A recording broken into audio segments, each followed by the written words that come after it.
All right, so as usual, there's a tasks list posted on Canvas, both as an announcement and an assignment that you should go check out. That's what we're going to work through today.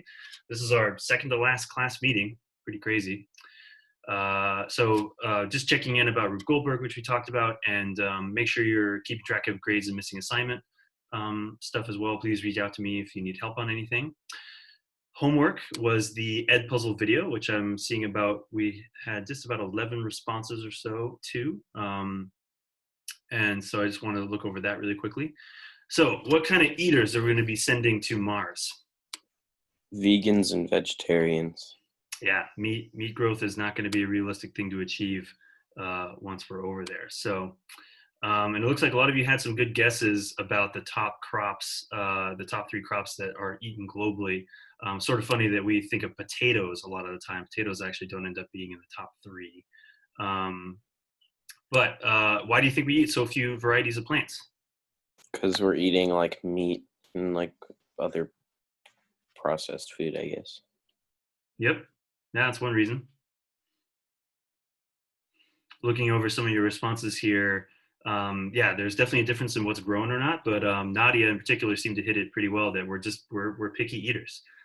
It's a weird thing to think, but we have, through evolution, we've found foods that we like, that we know grow well, that we know taste good, and that's what we tend to stick with, even in our modern day diets, and even though we have so many other varieties available to us. So I know I gave you a very brief history of the Green Revolution, which I encourage you to read more about because there's a lot that's going on there. But the one thing I want to drive home was that, yes, it drastically increased food production, probably saved billions of lives from starvation and malnutrition, but it wasn't like all good. In particular, does anyone know like who didn't exactly benefit from the Green Revolution?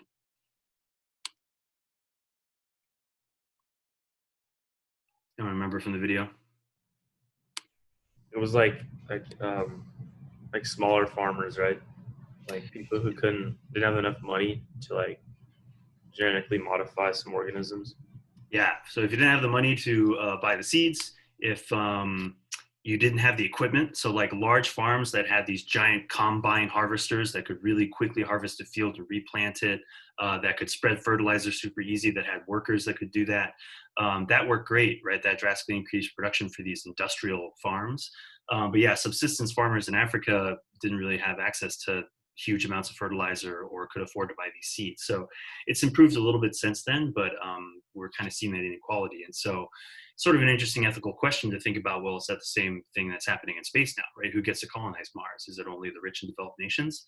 I don't know, it's a kind of an interesting thing to think about how it's worked throughout human history. So, and finally, looking at the slurry, how many of you would be willing to eat an algae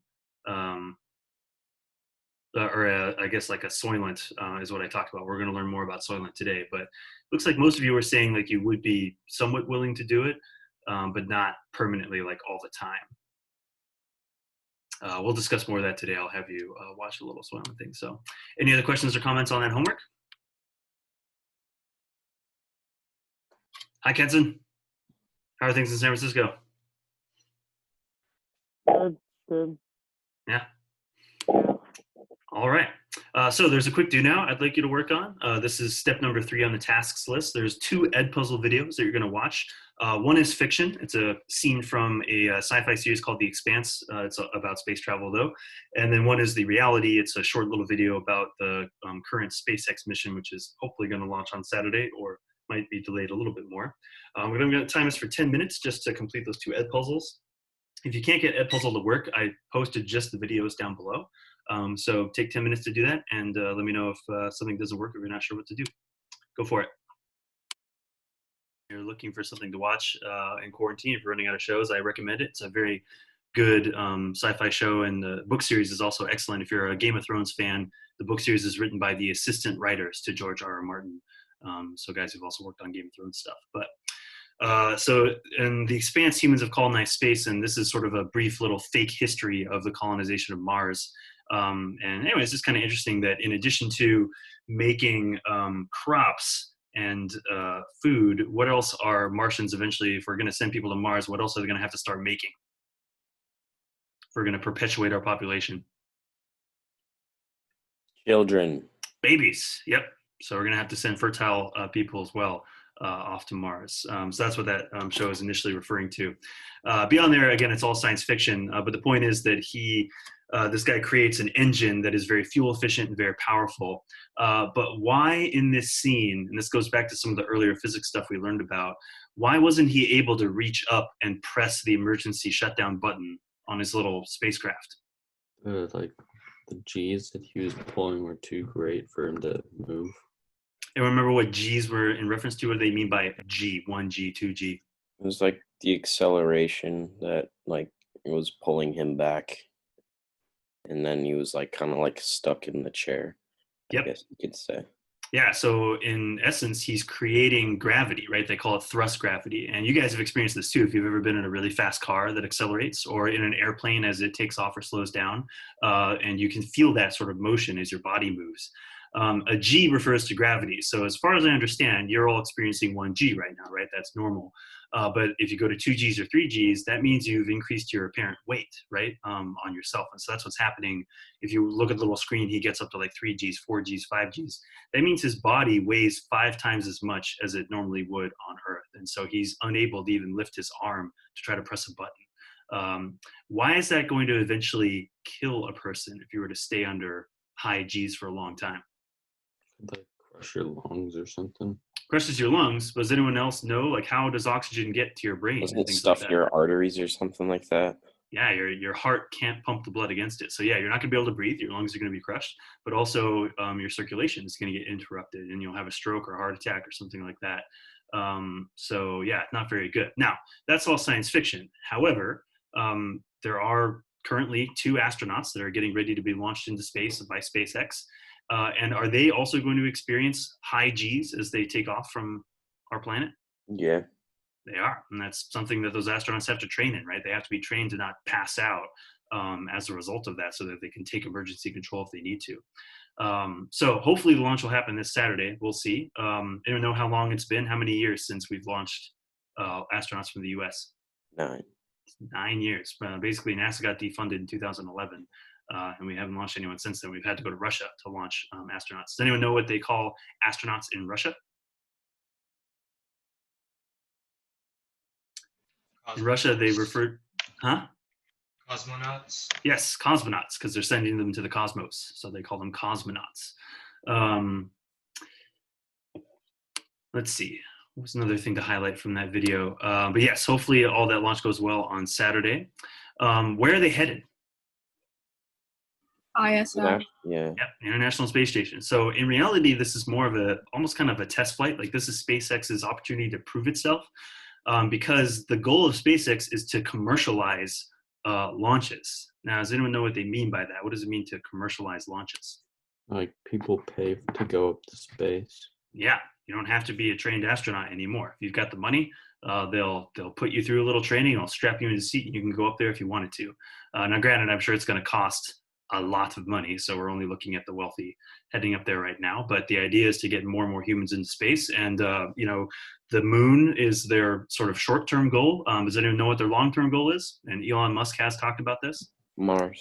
They want to get to Mars. So this is a real thing. So the case study that we're going through is something that a lot of scientists are currently thinking about, and there's a lot of money being thrown at it to try to figure out, can we actually do this? This is kind of the next big space milestone that they want to achieve, but it's private companies that are going to do this. Kind of interesting. All right, any other questions or comments on those 2 videos?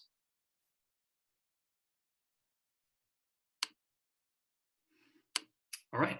We are going to move on to part 3 of our case study. If you look on the tasks list under step 4, I just have the same link to the actual document. If you want to open that up, you don't have to. I have digitized everything. But step 5, we're going to tackle part 3. I'm going to try to put us back into groups again. Breakout rooms seem to have been working a little better. But if they don't and you get kicked out, please just come back into the room, and we'll just shift to doing this individually if we have to. But I'll open up breakout rooms for you to do that. Part 3 is going to be another Canvas discussion board post that you'll need to work through with your group. In short, what you're going to be doing is using the criteria you chose in the previous lesson to pick your top 3 crops. And it's going to be a little complicated, so I'm going to share my screen really quickly here to walk you through this. you're going to be provided with data tables that look like this. So you can see that there are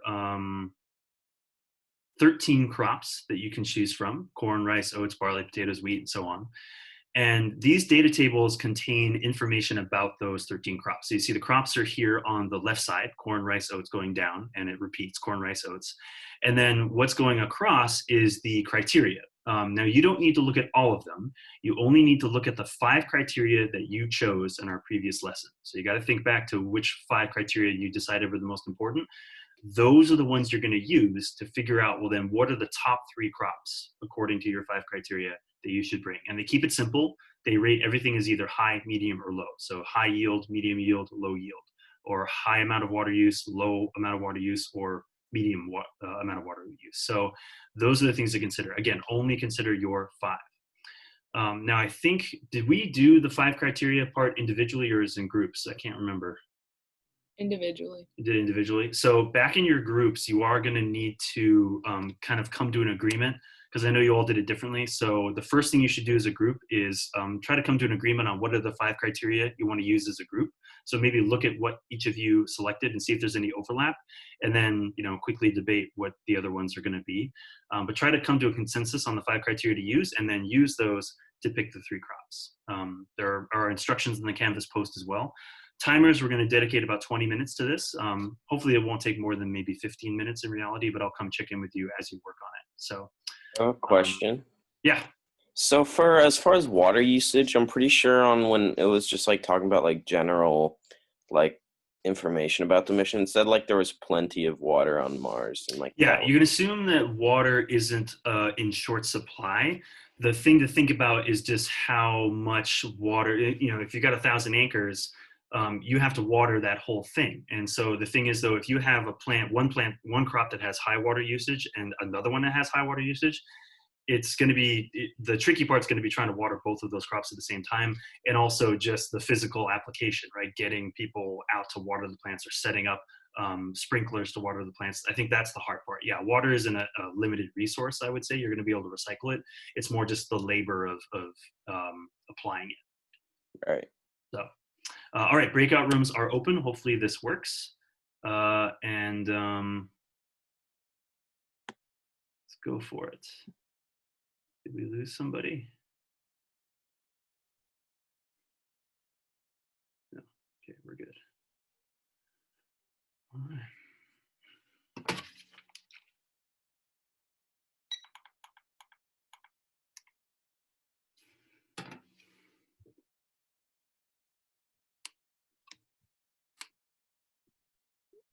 Pretty easy. Were there any like last minute, like it came down to 2, like did you tie on any of them or anything like that? No, I think we made a decision pretty easily and it worked out. Yeah. Well, I will say from my statistics, looking at what everyone chose, you kids are a big fan of peas. Peas was, there were 4 groups. Peas was selected by 3 of them. The other one was wheat. So peas and wheat were by far the most selected of the crops. But there was otherwise, there were 2 groups that were exactly identical, but otherwise there was no crop that was chosen by all 4 groups, which I think is kind of interesting. So you were diversifying a little bit. One group did choose fish and had a good question about like how would fish work in space, and I'm not entirely sure. We'd have to have tanks with pumps and something like that. Like I talked about hydroponics, where you can grow plants above the fish tank and sort of take advantage of the nitrogen and sort of fertilizer that comes from fish pooping and things like that. So were there any criteria in particular that kind of became like the deciding factor for you or your group, or was it just sort of like you just used the 5 you had? For me individually, when I was writing the paragraph, like the individual paragraph, I focused on more of high yield. Mm-hmm. Even though it might take more fertilizer, I think that's important for a crop to have a high yield. All right, so yield being a deciding factor. Anything else for anyone?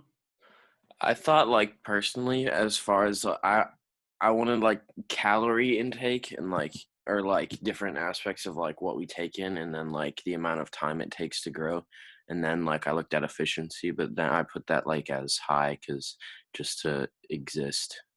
because we need food quick because we eat like 3 times a day as it is. Yep. Yeah, my It's previous class, kilocalories was big. Nadia? Neil accidentally kicked himself out. Oh, all right. Tell him to come back in. I'll admit him. I've got the participants list up. So, but yeah, my previous classes mentioned kilocalories being like the kilocalories provided, which relates a lot to yield as well and how much food you're going to get. So, cool. Yeah. So what struck me about this case study in particular, though, is like thinking like, wow, only 3 crops. Like, how are we going to feed so many people for such a long time on 3 crops? And the reason I wanted you to do that Edpuzzle for homework was to show you that even your current diet. Anyone know how many crops your current diet is largely based off of? Yeah, about 3. And so this is kind of, I think, a more realistic take. Like, I think it sounds limiting to only bring 3, but in reality, most of the food we eat is only based on 3 of them. So, all right. So before we do our concluding reflection, I did want to do one little kind of interlude thing again as well. I didn't want to throw more ed puzzles at you though. So instead, I'm just going to have you watch 2 videos and then fill out a Google form. On the tasks list, this is now step number 6, titled Food Made Simple. Just like with the Do Now, one is a fictional depiction. It's from the movie The Matrix, where they're talking about food. And then one is a reality. It's a commercial called What is Soylent? So I'd like you to watch those 2 videos. I think there's about 4 minutes between them. And then fill out that Google form right there, Science 2 Food Made Simple Google form. This is not graded. This is just a fun thing we'll discuss afterwards. Again, I'm going to time this for about 10 minutes. Hopefully it'll only take closer to maybe 8 minutes to do, and then we'll come back together. Go for it. This is step 6.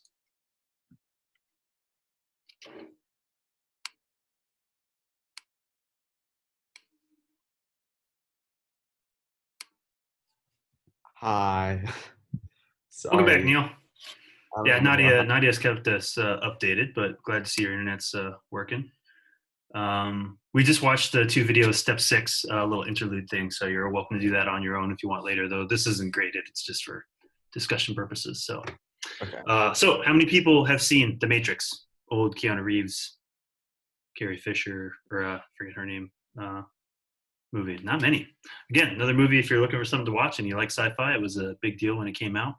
But the idea is that our reality is a computer simulation, that we're all really just batteries for computers. And so the world you're perceiving is all fake. It's just electrical signals sent to your brain.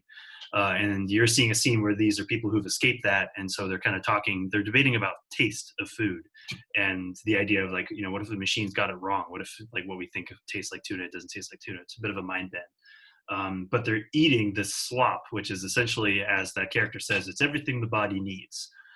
So would you be willing to eat something like that all the time? Most of you, it looked like you were like, I would try it, but not like indefinitely, permanently. And I think that makes a good point that there's a certain pleasure that we take from eating different foods, right? That it's not just sort of nutrition only.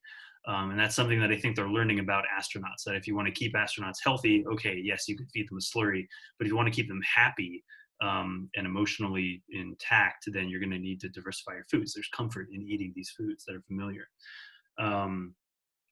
So that's science fiction, right? In reality, is there actually something like this out there on the market? Anyone ever heard of Soylent? Yeah, it looks. Has anyone tried it? No, but I know they come in like, I hear they're not bad. I don't know about it. Yeah. Try that or not, but, I have had them last year, back when we were on our when we had the 8 periods a day schedule. I had a couple days a week where I taught all 8 periods back to back, and so I didn't have a lunch period, and so I started to drink these Soylent containers because it was like a meal in a bottle. I could just drink it in between classes, and then I was ready to go. And yeah, it's kind of like a protein shake. It's basically what it tastes like. They come in all different flavors, and it meets a certain calorie need, but. As much as that commercial is like, it's healthy, it's sustainable, it has all this good stuff in it, they make a very good, quick point at the beginning that, is this something that could replace all your meals? Could you just drink Soylent and that's it? Yeah, no, it's not meant to replace all meals. There is actually a guy on YouTube who I think went like a month only drinking Soylent, and he documents the various health issues he had. But you can check that out. But yeah, they make it very clear it only replaces 1 or 2 meals a day, not every type of food. But I will say the guy who created it, the inventor, his goal was to try to eliminate food, right? That he wants something he could just drink all the time. That's it. He's this kind of guy who's like, I'm too busy to eat, and I just want to be able to drink my meals and get on with my day. Which is kind of a weird stance to have. But in terms of feeding this to astronauts, the one problem is that it is a pretty heavy liquid. So what problem does that pose in terms of like launch costs? What would it giving them a bunch of Soylent? The transportation weight. Yeah, be way too heavy. We'd have to have like a dry form of it, like a powdered form. I think that could be more realistic. But again, I don't think it's something they want to use long term. It does kind of make reference to an earlier video we watched, though. Again, about 30% of the nutrition in Soylent actually comes from algae in these algae baths, which is why they're able to make it and grow it efficiently. I like Neil's face there. But it is, I mean, it's flavored. Like I don't think you're not tasting the algae, but it's weird to think it comes from that. So, but the point I want to make, and a lot of you got at this in that earlier question, is there sort of one universal diet that if we could just all get on it, we'd all be healthy? Yeah, there isn't. It's weird to think, but we've come only recently in the last couple of years to understand that every single human has different dietary requirements, right? A healthy diet is different for every single person. And there's a variety of reasons for that, variety of factors. One, do you think age makes a difference?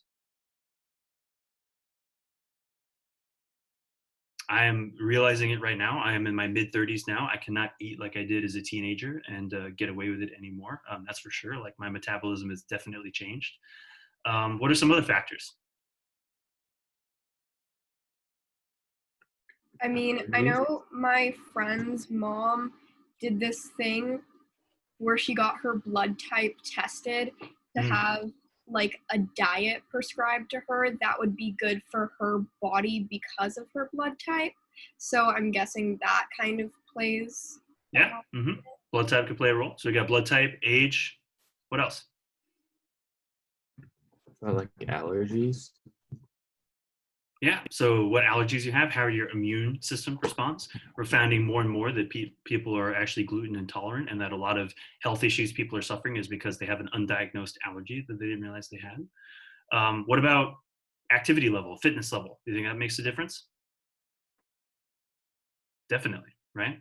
And even things like ethnicity. People of African American descent versus European descent versus if you look at Native Americans in particular, they all process certain foods in different ways, especially when you look at things like sugar and alcohol. And so they're getting more and more information about this. And yet, if you watch TV, you still see these commercials for these like diet plans, right? That are like, if everyone could just get on this one keto diet or this one Atkins diet, everyone would be healthy. And it's the same thing with Soylent, right? Every person could drink, here's our Soylent product. If you drink this, it's going to replace your meal. Those are all based on the idea that it's one diet for all. Is that true? Can we actually have one diet for all? It's not. They're all sort of flawed. And so you're seeing more and more now that these diet companies are shifting. They're not sort of saying, okay, well, here's your set food that everyone's going to eat. Now what they seem to be doing is being like, well, let's test your blood type. Let's look at your activity level. Let's see your family history, your health history. And then they sort of prescribe a personalized diet, right? Like here's a plan that is probably going to keep you healthy and then keep us updated. And they're finding that those are sort of the successful diet programs that are more personalized for individual people rather than trying to come up with one single plan that they put everybody on. And so that's something that we need to think about with astronauts, right? That they are all going to have specific health needs. And even your mission to Mars, if you've got 100 people, even selecting just these 3 crops, you're going to be able to come up with a pretty diverse diet from that will hopefully keep everybody in your group healthy. Anyway, but it's just kind of an interesting thing to think about, I think, in terms of food and nutrition. Any other questions or comments on those 2 videos? Okay. We went a little longer than I expected. There is a part 4 to the case study. We're not going to have time to discuss it or anything like that, but I will just have you complete it as homework. It is a reflection, and I'll direct your attention to it really quickly. If you go back to the tasks list, this is the last step, step 7. It's part 4 reflection. This is a Canvas quiz that I created. It's not a quiz grade though. It's just it's a lab grade, like all the parts of the case study you've been. It's a 7-question quiz, but I only want you to answer 4 of the questions. So you can choose any 4 of those 7 questions to answer. Each of them is worth 3 points, so it's going to be a total of 12 points. If you answer more than 4 questions, I'm just going to grade the first 4 that I see on the quiz. But that's all you need to do, is just take some time to answer 4 of those 7. That's sort of reflection on the process overall, and that's all you need to do. So please complete that for Tuesday. Tuesday is our last class meeting, so the only other homework that you have to complete is your Rube Goldberg video. Make sure that you have posted a video to the Flipgrid so that that's ready to share. Our last class will be sharing the Rube Goldbergs, voting on awards, wrapping up this little case study, and sort of filling out a little survey for the end of the year. And as always, please check in about missing assignments too. Any questions on that? All right, kiddos, that's it for me. Thank you very much. Have a good day. I'll hang around if anyone's got individual questions. Thank you. Thank you. Thank you. Thank you.